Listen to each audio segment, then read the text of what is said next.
Hi, Dan. Hey, Rachel, it's great to see you. Great to see you too.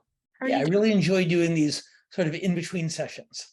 Me too. Always a good chance to get to some more questions that we didn't get to during the session. So So, all I, right. So what did we not get to do last week that we're going to do this time? yeah. So our first question is, of all of Trump's legal issues, what do you think is the most serious? Well, Rachel, it's really interesting. Last week, when we asked our audience what they thought about the various challenges that Trump was facing, the only comparison we offered was the current legal questions surrounding the FBI search of Mar-a-Lago on one hand, and then the January 6th investigations from the Congressional Committee and Justice Department on the other. And a very large majority of our respondents, if you remember, said that they felt that the January 6th hearings were a much bigger deal and much more likely to have a significant impact on Trump. And that may be the case in the broader political context. But when it comes to legal difficulties, if you think of all the different challenges that Trump has faced, the suits in New York, in Atlanta, elsewhere around the country, it appears that the questions surrounding his possession of these classified documents could end up being the single greatest legal challenge he's faced. Because even while it might not have the same type of political benefit for his enemies, detriment for him, in a court of law, the laws surrounding the possession of these types of documents are so clear that a lot of very smart legal advisors believe that this is actually in a position to do him more harm and more damage than any of the cases he's faced up until now on any number of fronts. So interesting. And our next audience member also asked about the former president. So their question was, do you have any thoughts as to why Trump took the documents with him to Mar-a-Lago when he left the White House? I don't have the slightest idea. Rachel, I think one of the first conversations that you and I ever had after you started at World Affairs Council Town Hall is how dangerous it is trying to get inside of any politician's brain to try to figure out their motives. And I think we agreed that that went extra for Donald Trump. And I say that as neither a criticism or a compliment, just that it's awfully tough to figure these things out.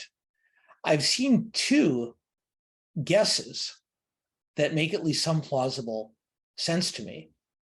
One is it's been reported that Trump told a few close associates that there were documents relating to his relationship with Russia, and particularly with Putin, that he felt were important to preserve, and that he, Trump, felt would be destroyed once they were no longer in his possession. Now, whether you think that's him being extraordinarily careful and cautious or being extraordinary paranoid, everyone can make their own decision on that. But I have seen it reported that Trump felt that at least some of the documents in his possession would not be preserved if he left them behind. The other argument that I've seen made is that Trump simply liked having that kind of authority as president and simply didn't want to give it up. And he enjoyed being the only person in the free world who would have absolute access to these types of documents. And so he'd come to feel some sort of personal possessiveness over them. And this happened in other ways during Trump's presidency. He'd refer to a particular instrument of government, the Justice Department, the military, some other, as quote unquote mine, and personalize it. And so many people have theorized that just like he personalized various government entities over his 4 years in office, that Trump has came to personalize his ownership over these documents and felt like not because he needed them for practical purposes, but simply because he wanted to preserve that kind of authority, felt it was important that they come with him. But the truth is, we don't know. We'll probably never know. Great. Thanks for that, Dan. Switching gears a little bit into the midterm elections, one of our audience members asked, will abortion or inflation be the most important issue in the elections this fall? Okay. Well, Rachel, remind me that we need to do a plug for our expanded webinar series for the month of October, because we're actually doing 2 separate sessions, not just our regular one on the first Tuesday of the month, but a second one later in the month. In one of those two sessions, we're going to talk about the key races around the country, the key campaigns for governor and for Senate in the most important swing states. But the other of the 2 sessions, as you know, because we figured this out together, is going to be on the issues that dominate this campaign.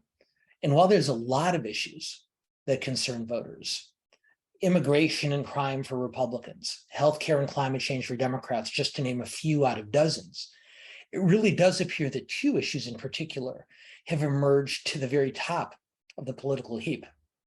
Republicans are going to be talking about inflation because they believe as long as prices stay high, that's something that can greatly damage Biden, and along with that, Biden's party's candidates for Senate and House and governor around the country.